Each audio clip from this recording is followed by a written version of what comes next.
Good afternoon, ladies and gentlemen. I am Vedehi Sharma, the moderator for this webinar.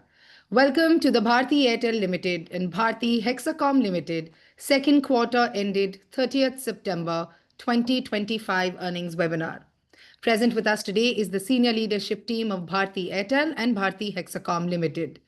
I must remind you that the overview and discussions today may include certain forward-looking statements that must be viewed in conjunction with the risks that we face. Post the management opening remarks, we will open up for an interactive Q&A session.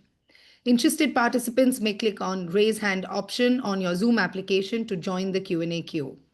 The participants may click this option during the opening remarks itself to ensure that they find a place in the queue. Upon announcement of name, participant to kindly click on Unmute Myself in the pop-up screen and start asking the question post-introduction. With this, I would now like to hand over to Mr. Gopal Vittal for his opening remarks. Thank you, Vedehi. Good afternoon and very warm welcome to all of you. With me on this call, I have Shashwat, Shaumin, Harjeet, Naval, and Akhil Garg. Today's call, we will focus on our second quarter performance, along with an update on our key priorities. Now, let me start with an update on the AGR issue. We've always maintained that the AGR judgment of 2019 was a body blow to the industry. The fact that even errors of calculation were not entertained was even more disappointing. We welcome the fact that the recent order of the Supreme Court permits the government to undertake a comprehensive assessment, reassessment, and reconciliation of the AGR dues, including interest and penalties up to the financial year 2016-17. The order has been made in the petition of Vodafone Idea. We are now planning to take up our matter with the government. Let me now turn to ESG. We're making significant progress on our ESG agenda by leveraging technology and digital innovation across our operations to drive sustainability, enhance efficiency, and deliver long-term impact. During the quarter, we solarized over 2,900 sites, taking our total solar site count to over 35,000. Our AI-enabled RAN engine is optimizing energy usage by accurately predicting traffic patterns and dynamically determining ideal time windows for cell sleep. This adaptive approach enables greater energy savings compared to traditional fixed scheduling methods. At Nextra, we aim to achieve 15% improvement in equipment performance, a 25% boost in the operational productivity, and a 10% reduction in non-IT energy consumption, all with the help of AI. One of the key areas I want to call out today is the employment we offer. We directly employ over 20,000 people, which is what we report. In addition, we employ associates who work for us. This is another about 80,000. Over and above this, we offer employment indirectly of another 670,000 people. That means we provide 760,000 jobs, making us one of the largest employment generators in India. Let me turn to our financial performance. We delivered another quarter of consistent performance. Consolidated revenues came in at about 52,000 crores, with an annualized run rate of over 200,000 crores. India revenues, excluding Indus, came in at 34,900 crores, and the EBITDA margin, excluding the passive infra stride, came in at 51.5%. The operating free cash flow, which is the EBITDA less CapEx, was strong at about 10,750 crores. CapEx for the quarter was about 7,200 crores. Our balance sheet strength is predicated on disciplined CapEx and continued operational excellence. India net debt to EBITDA now stands at 1.32. Our strategy to premiumize the portfolio and drive execution rigor is delivering consistent performance.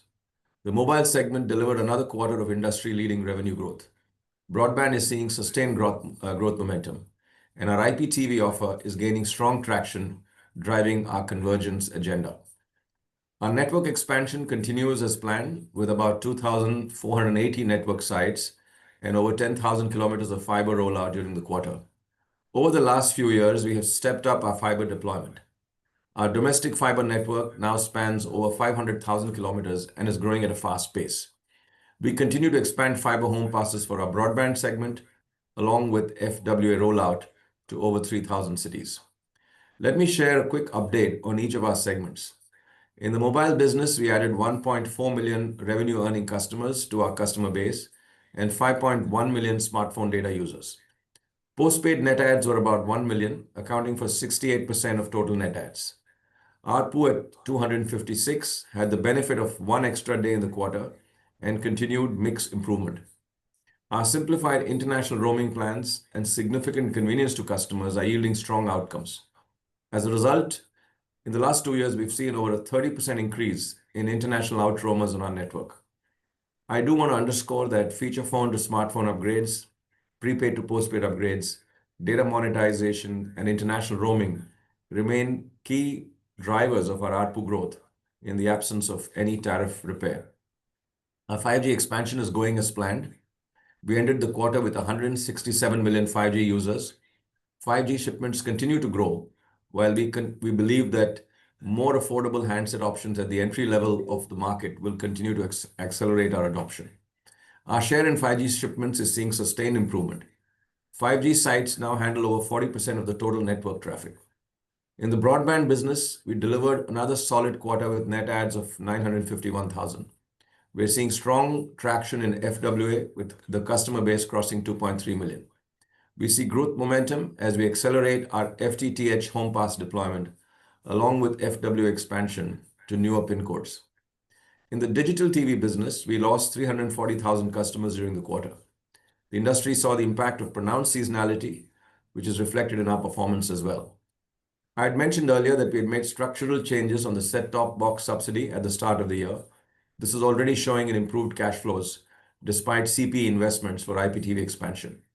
At the same time, IPTV customer additions are tracking well, and we are amplifying our efforts to accelerate adoption. On Airtel Business, we reported revenues of about 5,275 crores, growing 4.3% sequentially. The domestic business remains steady. The global business is seeing signs of improvement with growth in order book as well as improved funnel.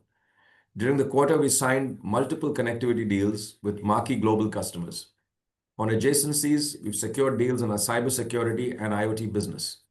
We've recently secured a multi-year contract from the Indian Railways Security Operations Center to deliver a comprehensive suite of security services. On digital businesses, we're scaling our digital portfolio across high-growth verticals, including cloud, cybersecurity, financial services, IoT, and CPaaS. Airtel Finance continues to deliver solid momentum with continued growth in loan disbursement and EMI card issuances. Digital revenues delivered a strong growth of about 24% over the last year.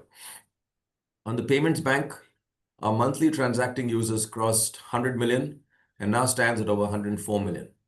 The annualized run rate is over 3,200 crores, growing at 19% year on year. Deposits remain strong at about 4,000 crores, growing 35% year on year. A quick update on Africa. We delivered another quarter of solid performance with constant currency revenue growth of 7.1% sequentially. Favorable currency movement has led to a reported revenue growth of 10.7% sequentially. EBITDA was over 5,300 crores with a margin of 38.8%. The balance sheet remains solid with a net debt to EBITDA of 0.7. Let me now briefly comment on each of our areas of focus. We continue to build a diversified and resilient portfolio. The underlying performance across the portfolio has been strong. Africa accounts for 26% of revenues, India mobile at 54%, and India non-mobile at 13%, while Indus is at 7%. Our investments are directed towards future-proofing Airtel by building digitally powered networks, reshaping our portfolio to drive growth across segments, and building scalable digital services that accelerate the long-term growth trajectory. Second area of focus is winning quality customers. Let me start with broadband. We're seeing strong structural tailwinds in the home broadband segment, driven by rising smart TV adoption and evolving content consumption habits.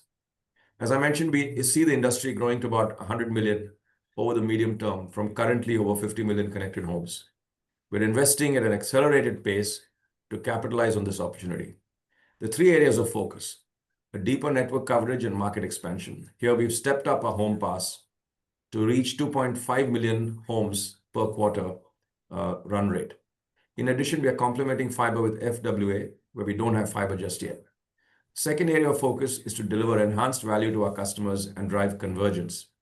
Our convergence agenda is gaining traction with IPTV adoption, and we see this accelerating in the coming quarters. The third area of focus is to cross-sell across our channels and sweat our assets optimally. With our channel infrastructure now fully integrated, we're leveraging data analytics and digital tools to accelerate acquisitions. A quick word on mobile. Our focus is to upgrade 90 million credit-scored potential customers to our postpaid services. Use of data analytics and next best action from our data engine is driving data monetization and mix improvement. We continue to simplify our roaming plans and enhance value to our customers. Our rural expansion, our efforts are directed towards sweating our network deployments done over the last 3 years to drive competitive growth. Let me now move to B2B. We're seeing large opportunities across connectivity, data centers, digital, and adjacencies. Two things to call out.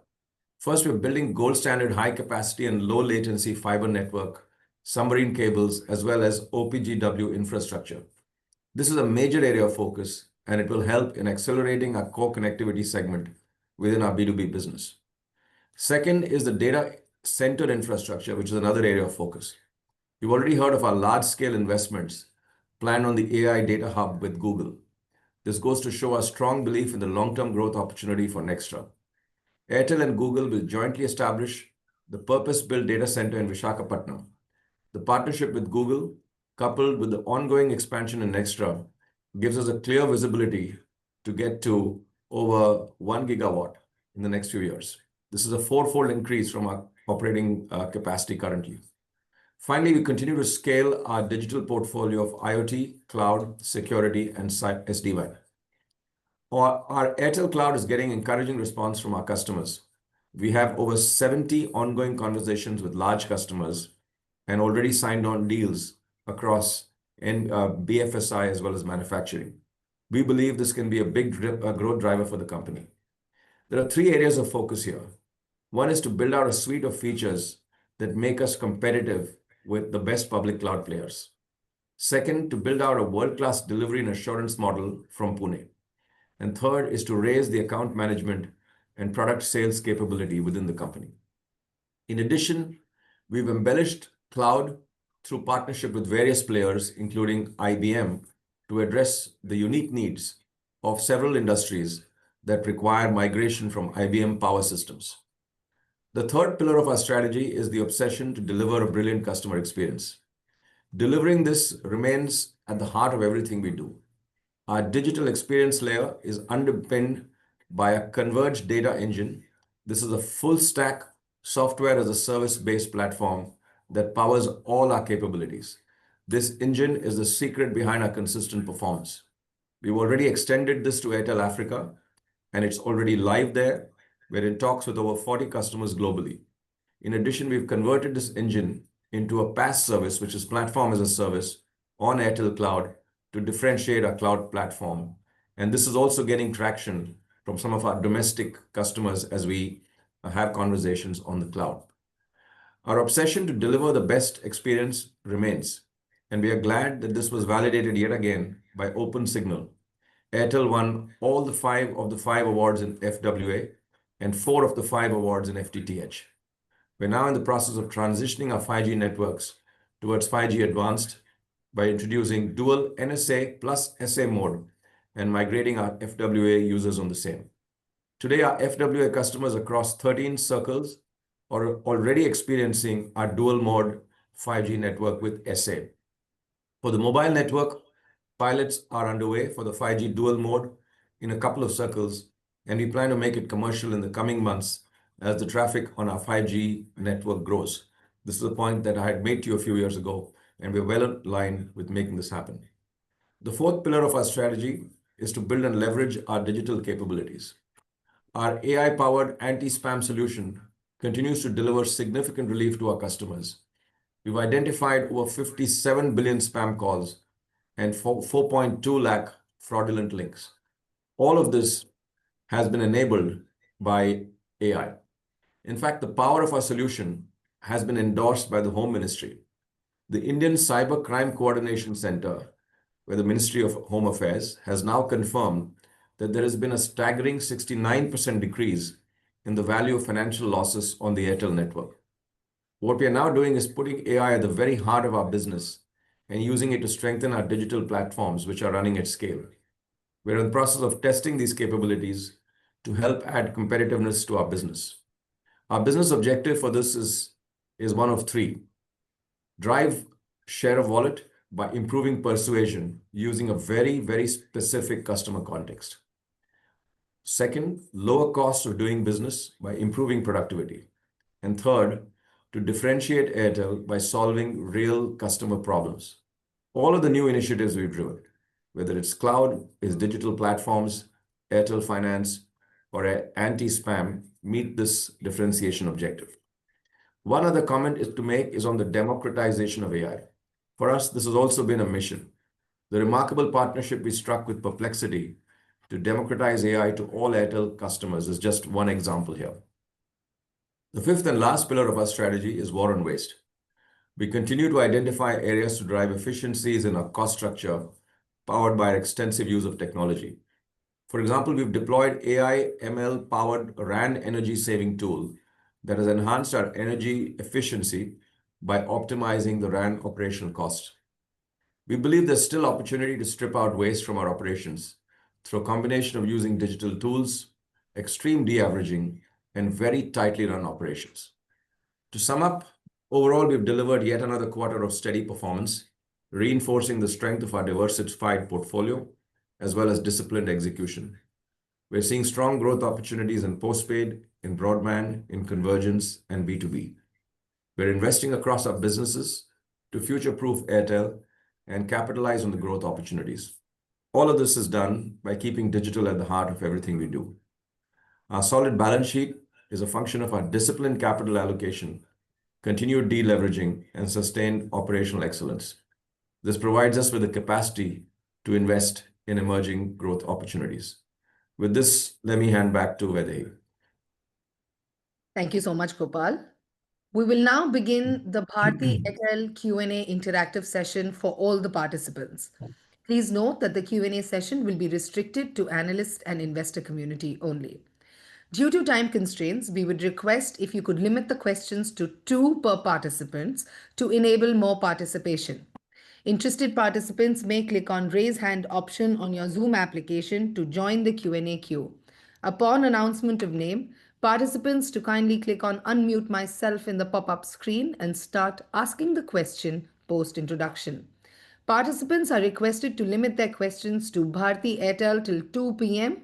as the management will start the Q&A discussion on Bharti Hexacom from 2 p.m. onwards. The first question comes from Mr. Piyush Chaudhary. Mr. Chaudhary, you may please unmute your side, introduce yourself, and ask your question now.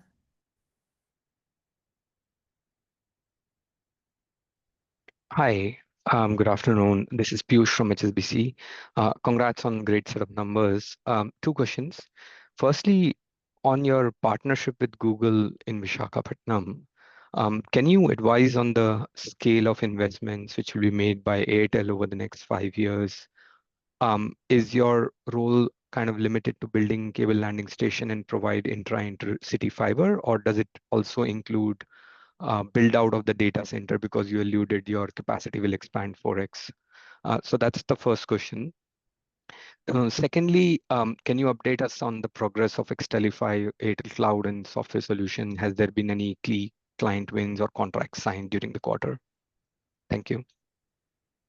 Thank you, Piyush. With the partnership with Google, firstly, I think the point to make is on Nextra, we've been investing about 1,500 odd crores a year. We see a lot of opportunity here on Nextra to build out greater sort of capacities in the data center space. We will allocate more capital to buy more land in the right places, and in addition, of course, to continue to invest in the partnership with the Google facility in Visakhapatnam. To clarify the point that you've made, we are absolutely building data centers in Visakhapatnam for Google, so that's part of the deal. We've been providing the full terrestrial networks to Google across, connecting Visakhapatnam to Delhi and Mumbai. And third, we will also build the cable landing station. So it's a full composite deal, which will have a combination of connectivity, cable landing stations, and data center build out. The data center build out will happen through Nextra because that is the business that Nextra does. The connectivity and cable landing station will be run through Bharti Airtel, which within Airtel business. So it's a composite deal, just to clarify. And the point I'd just like to make is that in the past we have moderated the investments we've made in Nextra. We operate at a market share of about 10 to 12%. We are not satisfied with the level of market share for a player like us. We believe that we need to step up our market share given the fast-growing data center market that we see in India. And so we'll do whatever it takes to make that happen.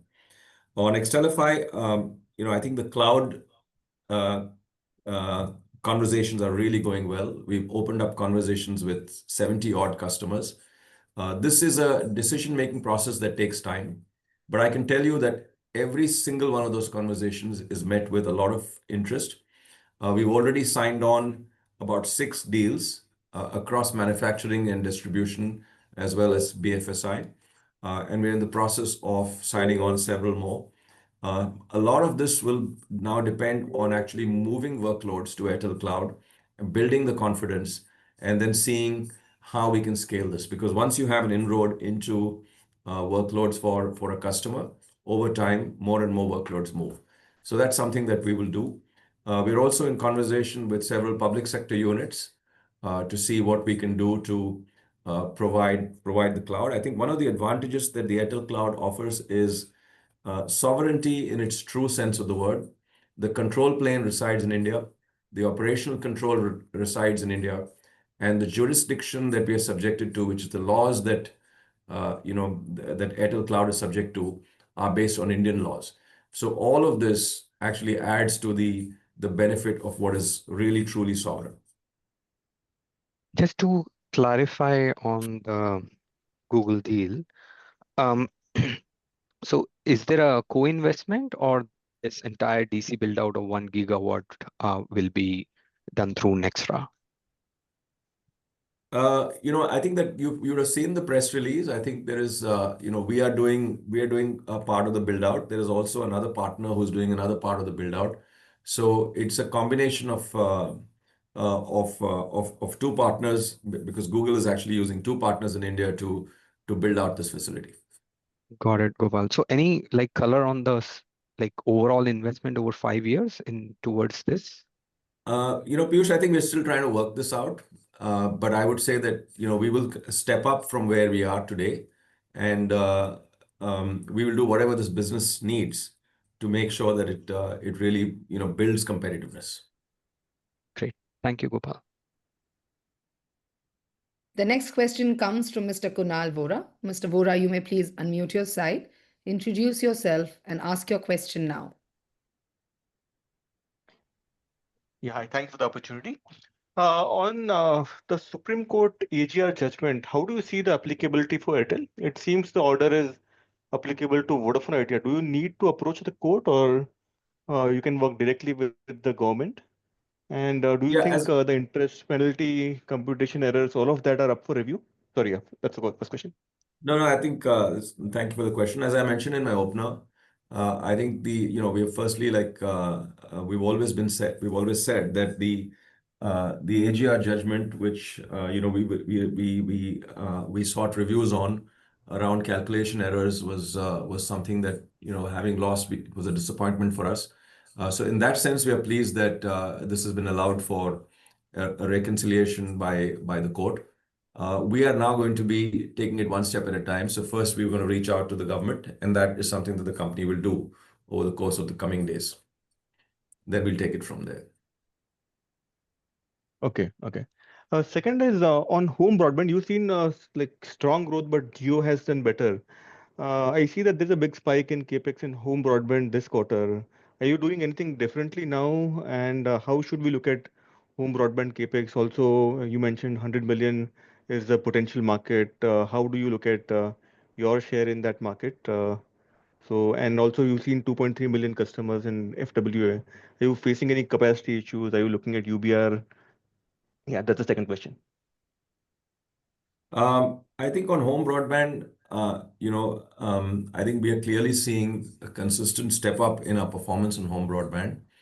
The fact is that, even whether it's on mobile or home broadband, the definition of what constitutes a customer is a very stringent definition for us, which is based on a 30 days revenue earned. So while I'm not in a position to comment on the numbers reported by any competitor, what I will tell you is that the on home broadband, one of the metrics we look at is our share on some of the OTT platforms, the leading large OTT platforms, and some of them have analytics that they provide to players around the world. And I would say that if I look at that, I think we're tracking very well and we're pleased with where we are.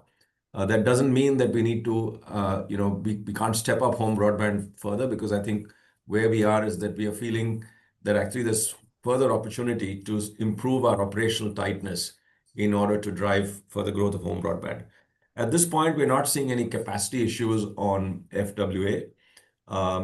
We are currently in the process of experimenting and doing the trials on UBR.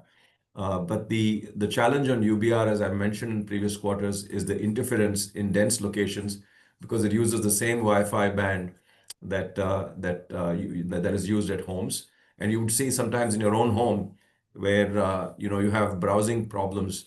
It really comes due to interference issues in in the lower band of the Wi-Fi frequency. So this is an area of trials. But I do believe that UBR has a legitimate opportunity to expand into areas which are not so dense. So this could be remote locations, rural areas, small towns, etc., where the density of presence of fiber is low. So that's being assessed right now. Understood. Just lastly, a And follow up on what Piyush was. on the capex Yeah. front, I think the Mhm. home broadband has two components of capex. One is the home pass that we roll out, and the second is the router. So the CPE. So both of those, the second is linked directly to growth. And maybe Shaumin, you can just add some color on the capex. Yeah, Gopal, what you said is right. Basically, we have accelerated our home pass rollout, as well as we are deploying on 5G. So both the two avenues of growth is being triggered at the same time. So you will see some amount of elevated capex in the near future because of both going parallelly. Thank you. Thank you. Just lastly, a follow-up to what Piyush was asking. I mean, if I look at 1 gigawatt data center, the cost could be $25-30 billion if I'm not mistaken. And say if there are two partners or two entities doing it, the amount for Airtel also could be fairly large. So can you give us some comments on what's the scale of investment we are looking at in data centers? We haven't yet guided on this, on this particular issue, but I would again come back to saying that, whatever is required to be invested, we will make the investment. I think the numbers that you are talking about are obviously much, much higher than what we think it will be. But, suffice it to say that we will do what it takes to step up the growth of Nextra. Understood. Thank you. That's it from me. The next question comes from Mr. Sanjesh Jain. Mr. Jain, you may please unmute your side, introduce yourself, and ask your question now.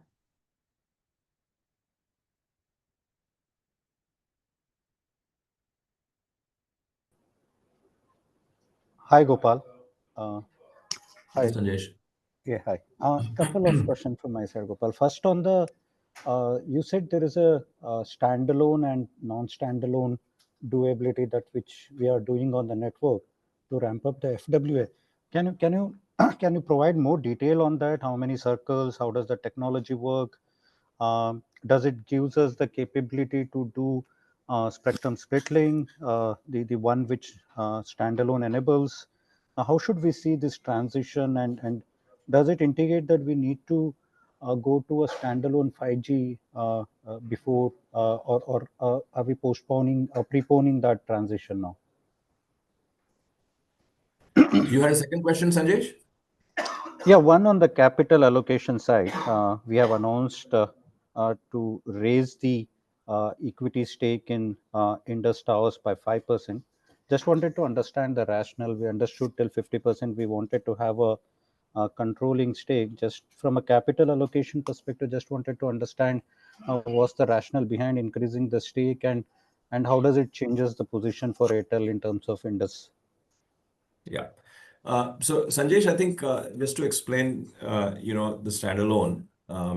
See, over a period of time, if you take a longer period of time, let's say over the next 5, 6 years, as all of the 4G traffic shifts to 5G and more devices come in, we will be refarming band by band spectrum to move it to SA. This is a point that I made a few years ago. Correct. So now, as you do this transition, you need to operate some spectrum in non-standalone mode and some spectrum in standalone mode, because you're operating what's called a dual mode. This is a standard practice. It's standard in all markets. So, for example, you can see in the US market, this is exactly what they're doing. Even in China, this is exactly what they're doing. So because you can't refarm all of the spectrum immediately, right? So at Correct. this point in time, when we say it's a dual mode in 13 circles, we already have a live standalone network that is operating for free fixed wireless access. One of the advantages that we're seeing on this is the fact that the time on technology that is spent is greater because they don't sort of toggle between 4G and 5G, and that sort of frees up the networks. The second is there is a slight improvement in the uplink performance. So these are the two things that we've seen. And as a consequence, these 13 circles will extend across the country for fixed wireless access. This is one part of it. The second part of it is we also believe that we are now ready, given that 40% of the traffic that we carry is on 5G networks, to also start refarming some spectrum for standalone on mobile. And that gives all the capabilities of standalone, as you rightly mentioned. So this is a work in process. If we are sitting here, let's say 3 to 4 years from now, you would see more and more frequency being refarmed to standalone, and at some point, non-standalone will just disappear. There'll just be standalone technology in the country on our networks. On the capital allocation point, I think for us, we see Indus as a very clearly undervalued asset. It's a strong dividend-paying company. It's a vital infrastructure for us. And therefore, given all of these reasons, we've taken up the stake there. Or we are proposing, we've taken an enabling provision to take up the stake there. And at some point, based on how things play out, we will look to activate that provision. Got it. Just two follow-up questions, Gopal. One on the fixed broadband capex. Again, I was just looking at that number. Now it works to around 20,000 rupees capex per customer. I was just looking at it. It was 15,000 a couple of quarters back. It was around 16,000 rupees per customer addition. I thought fiber home pass has remained broadly same, 10,000 route kilometer, 1.5 million, the one we have been adding. Any reason why there is a spike in the capex per customer if I look at the home services as a whole? That's number one. Number two, any thought process where we want to ultimately take our stake in Indus? Is there any thought process there? We want to go it till 70, 65, and any number there if you can share. Shaumin, you want to talk a little bit about the capex piece? Yeah. So Sanjesh, earlier the home pass cost has remained largely same, cost per homes passed. But what has happened, as I explained, because this is a land grab opportunity, we are rolling out more fibers, and this will get extracted. In the parallel, we are also deploying FWA. Now, the cost of a connected home between a fiber and a FWA is almost similar. But because the home pass rollout is also becoming aggressive, and we are doing more in a quarter, and we are acquiring more customers on FWA, you are seeing for some period, because you are dividing it by the number of customers, and hence you are seeing an elevated number. Other than that, there has been no major change in the actual cost of every home passed, neither in the cost of the FWA unit. Thank you. So, Sanjay, just to give you a sense, we have been operating at between $28 to $32 cost per home pass. That doesn't change, and that has not really changed. On Indus, I think we've always, like I've mentioned earlier, like we've taken enabling provision to climb by 5%. Beyond that, there is nothing further to add at this point. That's clear, Gopal. I think a stellar number, good execution, and best of luck for the coming quarters. Thank you, Sanjesh. The next question comes from Mr. Ankur Rudra. Mr. Rudra, you may please unmute your side, introduce yourself, and ask your question now. Hi, thank you. This is Ankur from JP Morgan. Just the first question on CapEx. If I heard you correctly, there will be an increase in CapEx on 5G standalone, CapEx on home passes as you're looking to accelerate that across CPs and also an acceleration on the data center side. So how does all of this layer into the overall CapEx guide for it to moderate in the medium term? Do you think you may have to sort of update that short to medium term CapEx expectation for us? Ankur, on 5G standalone, there is really no meaningful CapEx because it's all software led, right? And all our networks are capable of moving to standalone at the flick of a button. So it's a very, very tiny amount of money that we spend for software. On homes CapEx, it's all built into our overall guidance of moderating on CapEx, so that nothing changes there. So the only question is on data centers. I think there's an opportunity here to step up the growth of data centers in terms of investment. That part is the part that we will assess fully and then sort of come back on how that will impact. My own sense is it will not be a very meaningful change. There could be some bump up because of the investment in extra. But there again, I would say it's a bit premature to talk about it because we will do what it takes to make sure that we put in the requisite investments to build our position strongly there. It's a very good investment because you get firm contracts for 20-25 years. And so to that extent, that works well. Thank you. Just to clarify the Nextra investment and the model with Google, it's a co-location model that you're doing. You're not going to look at doing the CapEx of servers yourself. Is there any clarity there? It's a data center build out. It's only a data center build. Got it. Super helpful. Just last question was on you mentioned about convergence being an opportunity. Can you talk us through in terms of how you look at this in the medium to long term for an overall ARPU premiumization and update that would be helpful? Yeah, I think at this point in time, there is a land grab on homes, as you know, right? There is a massive, growth and tailwind that you see in the home broadband segment. The convergence, which is broadband plus content, is a very compelling proposition for customers because the bundled pricing that is offered today in the industry is far lower than what it would be if it were disaggregated and sold through the form of DTH and home broadband separately. So to that extent, it's a very compelling proposition. Plus, there is abundance of content as well. So there's a lot more content. So this is really like going through in a very accelerated pace. I think we are adding for our broadband users almost 60% of converged sort of plans coming through.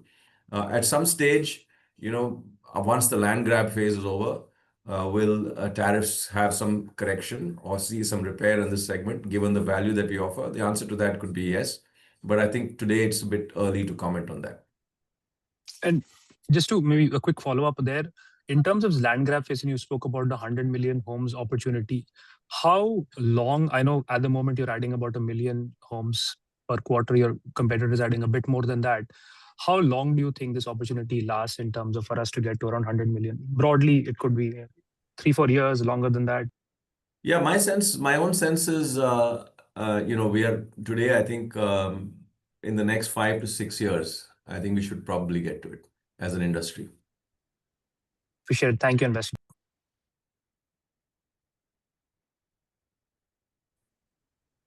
The next question comes from Mr. Gaurav Malhotra. Mr. Malhotra, you may please unmute your side, introduce yourself, and ask your question now. Yeah, hi. Just a couple of questions, more of follow-ups. Just if I heard it correct, you were mentioning that the home pass CapEx versus an FWA per subscriber, is that in the similar ballpark? What Shaman was referring to was the cost per connected home pass, and the cost of FWA is more or less the same. So, like I mentioned, if you take a $28 to $30 cost per home pass, typically the utilization on fiber over a period of a couple of years tends to be about 28 to 30%. This is what happens pretty much in most parts of the world, including India, which means that your cost per connected home pass ends up at about $100. And that is pretty much comparable with fixed wireless access. Understood. And Because just on fixed wireless access, what you have is essentially a CPE. The mobile radio is already deployed for fixed wireless for 5G. So it's only the cost of the CPE, which is about that much. That's what he was. Thank you. The second is, this question has been asked a few quarters back, but given the increased potential for increasing stake in Indus, how should we think about any potential synergies between Nextra and Indus from a corporate action perspective? No, Nextra and Indus have really nothing to do with each other. Indus is a passive tower company operating on towers on a very distributed basis. Airtel is we have strong relationships with hyperscalers and all of the domestic enterprises. It uses the B2B channel, and therefore there's a tremendous amount of synergy in the way you monetize data centers, and the rest of it is just then land and power and the strength of the balance sheet, which allows you to invest in a business like Nextra. So there is no intention whatsoever of Nextra being folded into Indus or any such thing. And just a last question, follow up on Indus itself. In the press release, it had mentioned in opening remarks, not in opening, but in one of the answers, that one of the reasons for increasing stake in Indus is because it's obviously a strategic asset for you, given the importance of it.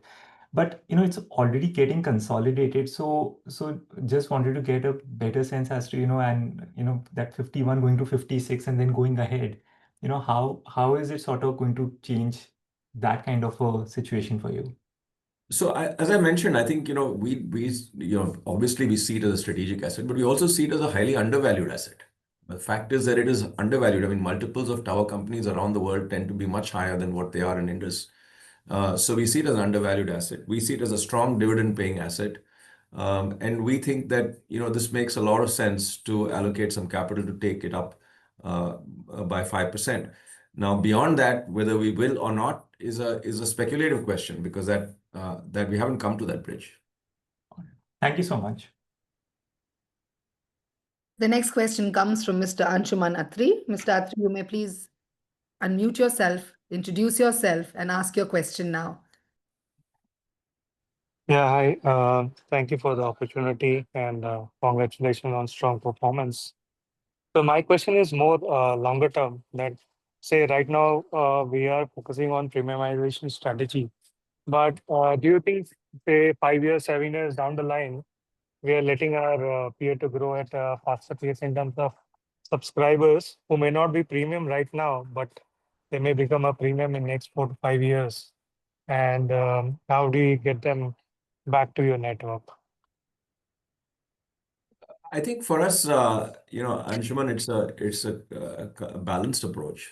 So we are constantly looking to see how we can, tighten our operations to add more customers onto our network. This is an ongoing process.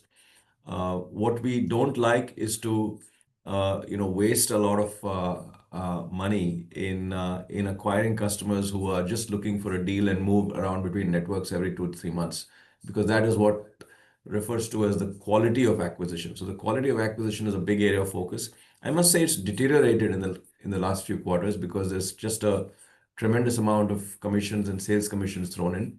We are constantly trying to harness our capabilities to see, where do you get the right quality of acquisitions, which means, which retail outlets. We look at if the churn in the first 3 to 4 months is much higher in a particular outlet, we try and minimize the acquisition there. So a lot of analytics and a lot of intelligence goes into that.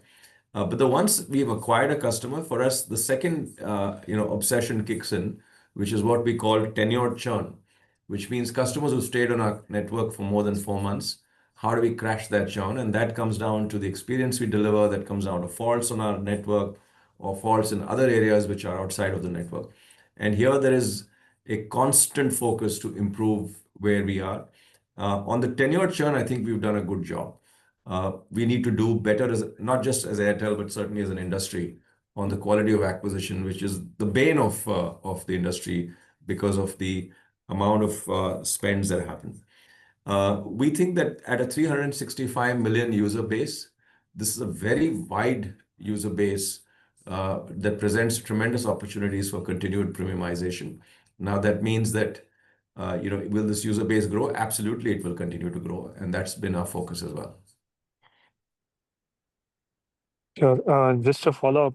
Is there any, say, percentage or say proportion which you keep in mind internally as to versus peer, at least you should grow at certain level? Yeah, I mean, for us, market share is a way of life. And like I said, I think I underscored this, the way different players in the industry define what constitutes a customer and how they report it to how they report that varies by their own sort of approach. In our case, the definition of what constitutes a customer is the most stringent in India. It is based on the revenue that's earned in the last 30 days. We don't like reporting customers who've been on the network, let's say, for 3 months and not given us revenue. And as a consequence, we are stringent on the way we report. The second thing that we look at is the market share that we are getting on OTT platforms, whether it's players like Meta, for example, which are widely used by most players across Facebook, WhatsApp, Instagram. They have Meta Analytics, which provides information on our relative market share, circle by circle and locality by locality. We believe on that front, we are tracking well, and we continue to look at different competitive parameters. And finally, I will say that ultimately, all of this comes together on what's called revenue market share. And that's the one that we are really obsessed about, which is, are we getting the right share of wallet in terms of revenue market share? And here, I would say in the last few years, we've shown consistent gains in revenue market share. Our track record pretty much speaks for itself on the way that our competitiveness has grown. So secondly, I just wanted to check more again on the longer term. If you had to do 5G again, or when you do the 6G, what would you do differently than how you have paced out NSA, or how you have paced out FWA? So what would you do differently, and how would you adopt the 6G? I think this, firstly, 6G is too far out. Even 5G has been, across the world. I also chair the GSMA. Across the telco world, I can tell you that, one of the pain points in the telecom world across the globe is that 5G has not lived its promise of what it was meant to. The primary use case of 5G is only speed. And now it's just a more efficient way of producing the same gigabyte. So it's a more efficient way of doing it, but it has not led to any monetization anywhere in the world. There have been some experiments and some moves on standalone through slicing in some markets like the US and so on, but it's still too small and too few and far between to make a meaningful difference to the overall monetization that was promised. I would, the simple answer to your question is we wouldn't change a thing. In fact, many years ago, there were a lot of skeptics to say, Airtel is moving to non-standalone, other players are moving to standalone. I think for us, it's not about technology, it's about the experience you deliver. And on experience, you look at crowdsourced platforms like OpenSignal.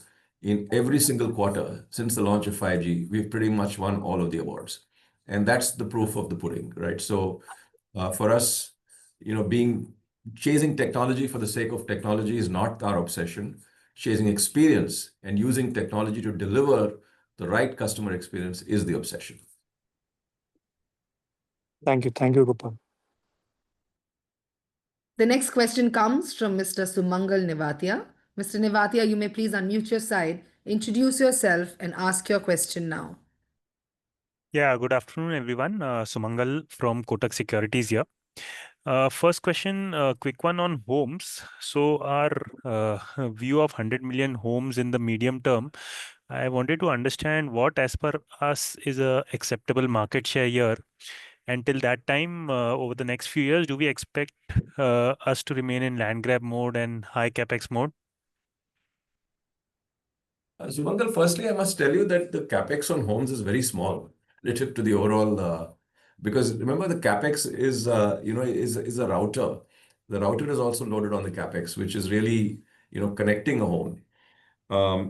Because ultimately what it does is it leverages the existing fiber infrastructure that is rolled out for us. So the fiber that is there, which is the backbone fiber connecting our towers as well as our intracity and intercity fiber, is the heart around which everything sort of runs on homes.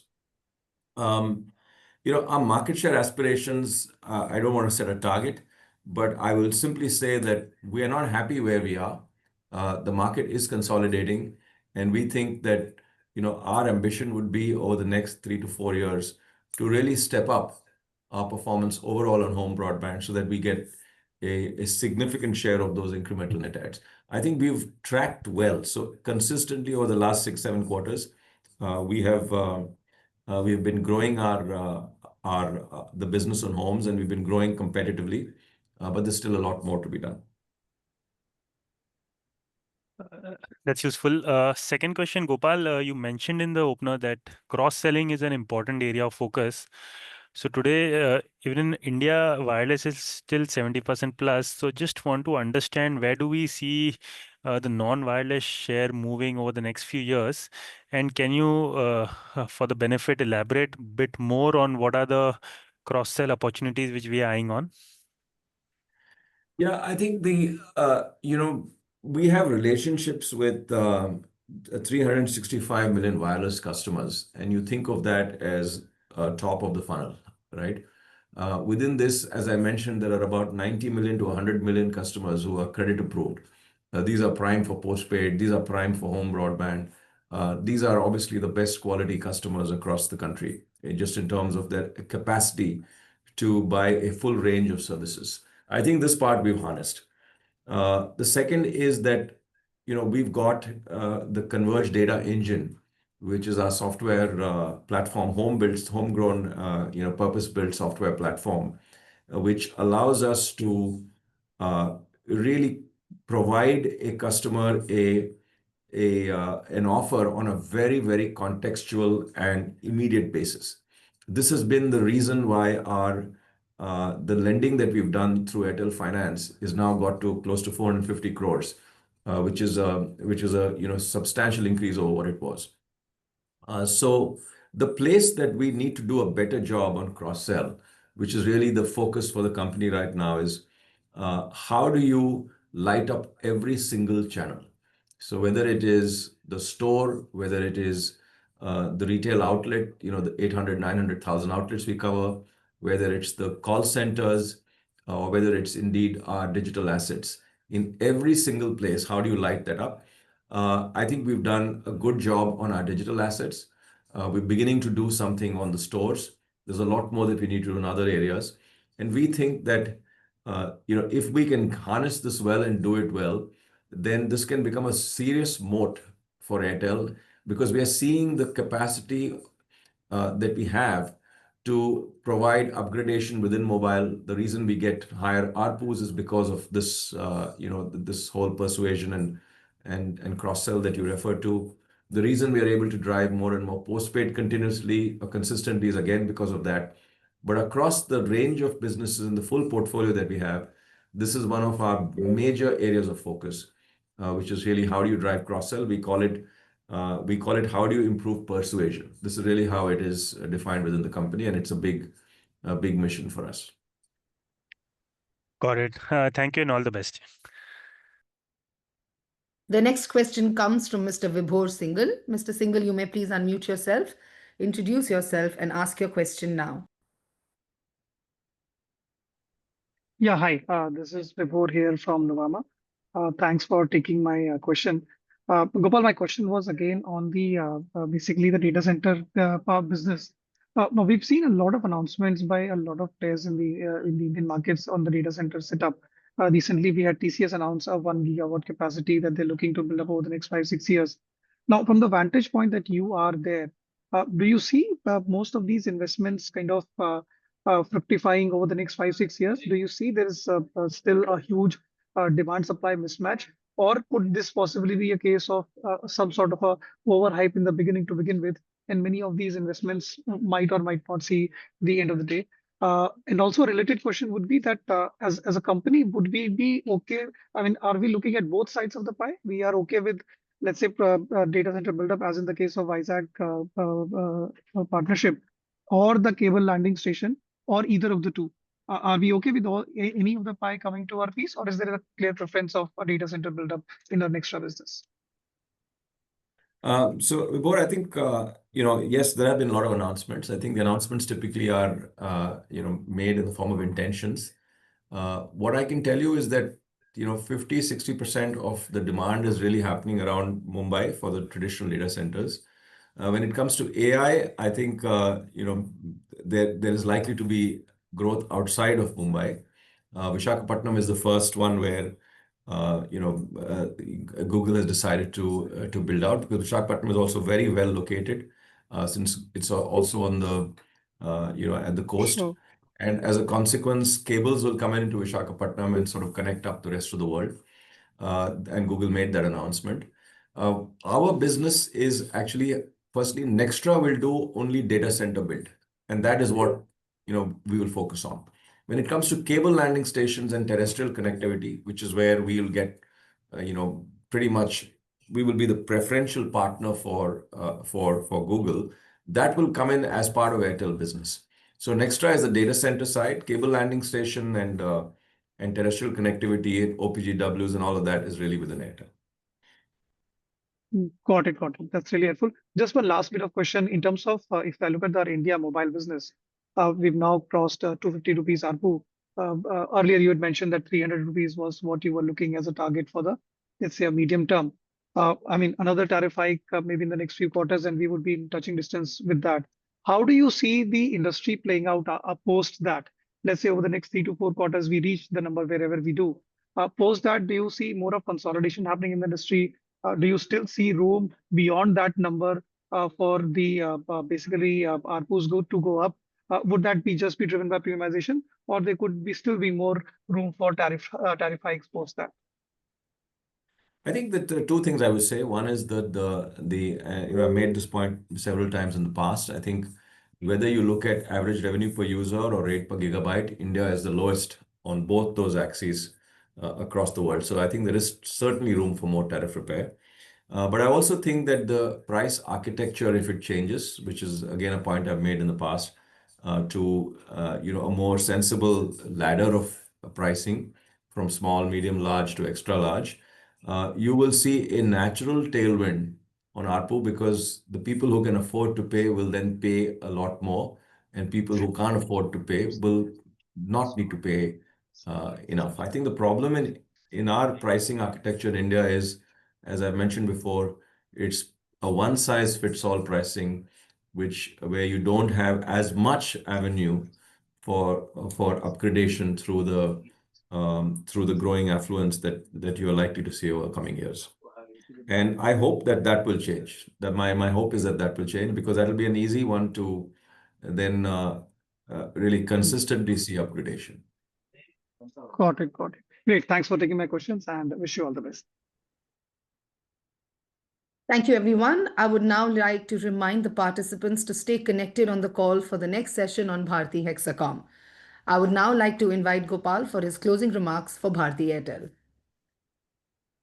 Again, thank you very much for joining this earnings call. It's been a very good discussion and a great set of questions. I look forward to seeing you in the next quarter. Thank you. Thank you, Gopal.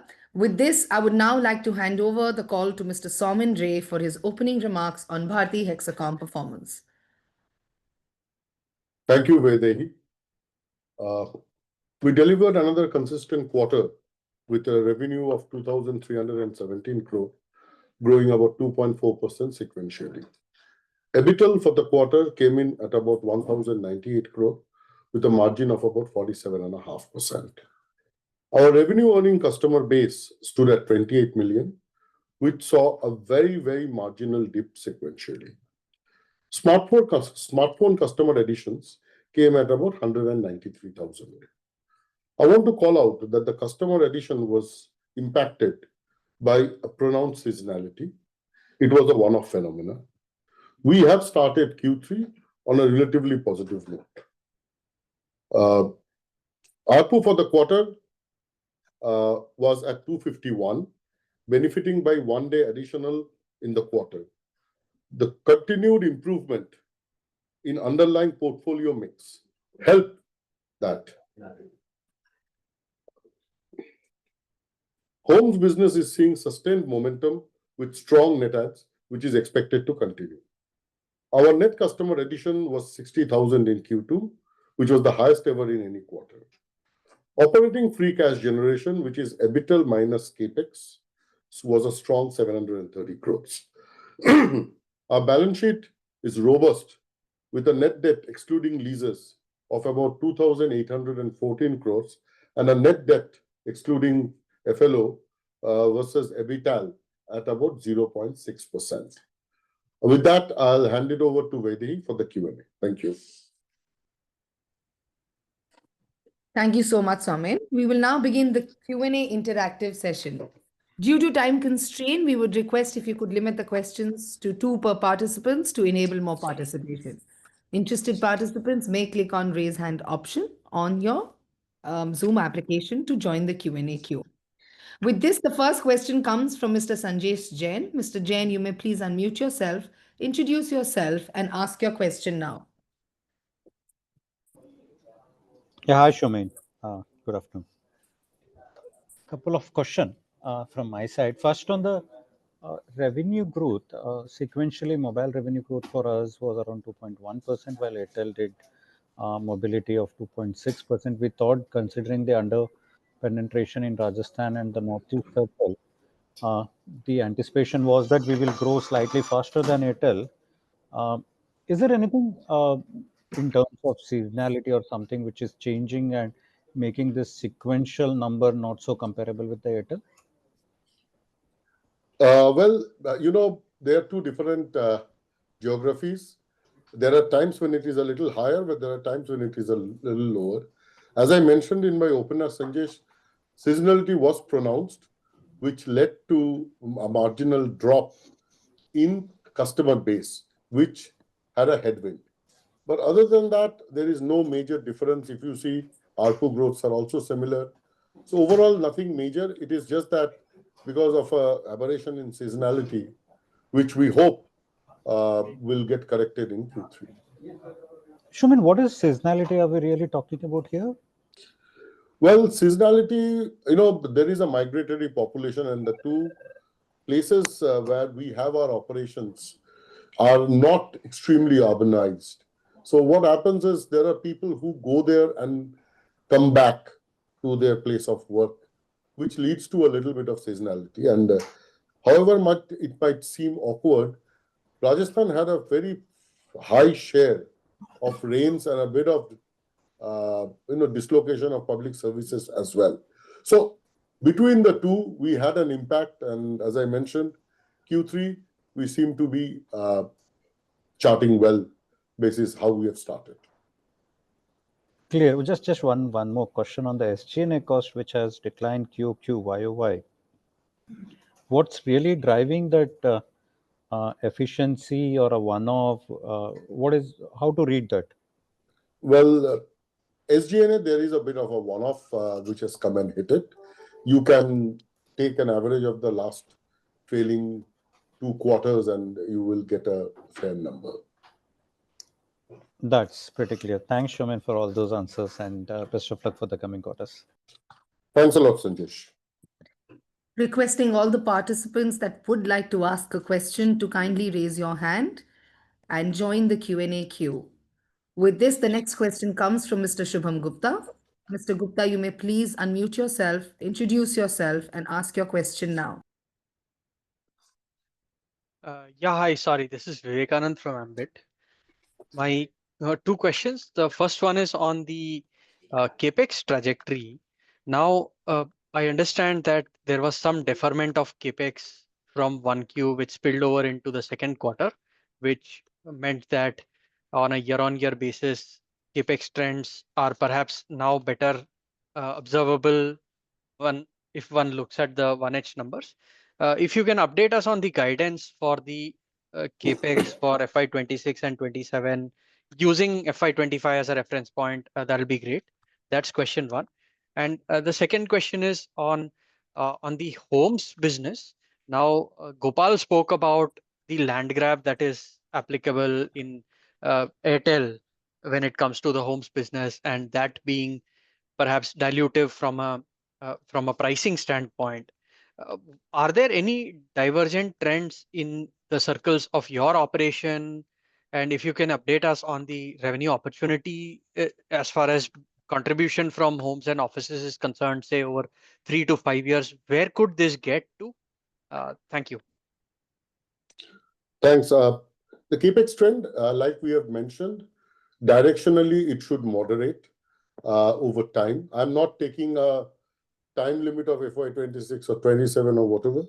Within quarters, there are executional challenges, there are weather-related challenges, there is prioritization. So a lot of those happen. So I would not read too much into the quarterly phasing. At an annualized basis, like we have guided, directionally there is a holding stroke decline in capex. On homes land grab, it is no different in these two places. I did not understand your question around price dilution. Can you explain that bit again? Sure. So, I mean, Gopal said that currently the value that consumers derive out of the bundle that is given by the providers, the connection plus the plethora of OTT subscription offerings, that Yeah. is significantly generous, or that's overly generous, and perhaps also leading to, say, some depression in ARPU versus say scenario where competition is more benign. So my question is that the case in your markets also, given they are more rural compared to the overall Airtel operations? And that was one part of the question. And the second part was, where do you see the revenue contribution of homes and offices, say, over 3 to 5 years? So first and foremost, on the ARPU being lower, I don't think what Gopal mentioned was a continuous decline. There is a mixed impact that is happening, where more and more customers are wanting to take content-driven packs, which is helping us in customer acquisition. That's a key enabler. It also ensures that customers don't churn because the content is a way by which customer sticks to a service provider. So that is no different here. As you expand the footprint of any product or service, the initial adopters are well informed and they typically take a higher priced pack. Whereas when you go into a land grab phase, the marginal customer isn't as evolved as the first customer, and hence you tend to sell lower price packs. So that is the trend where you see that there is a directional reduction in the ARPU of homes. But I think that is not of a concern. Neither is the capex of a concern. This is a new service of connectivity which is getting rolled out and across both our circles. And we must ensure that we acquire the customer. We give him best of services because the life cycle value of the customer is extremely high. Coming to what will be the ratio, I will not get into ratios, but you can see the growth as we have said. Of course, in this circle, mobility is an overwhelming number, but certainly it's expected that homes growth trajectory, which we have done in the last couple of quarters, should continue. I must also add here that FWA plays a very, very important role in these two circles, and the share of FWA is very high if I compare with some of the other players. So our belief is that FWA is a very important technology in both these two circles to ensure penetration of Wi-Fi. Great. Thank you, Soumen, for the detailed answers. All the best. Thank you, everyone. I would now like to pass it to Soumen for his closing remarks for Bharti Hexacom. Thanks a lot for taking the time and joining the call, and we will meet in the next year. Thank you. Thank you, everyone, for joining us today. Recording of this webinar will be available on the company website. Have a great day ahead. Bye.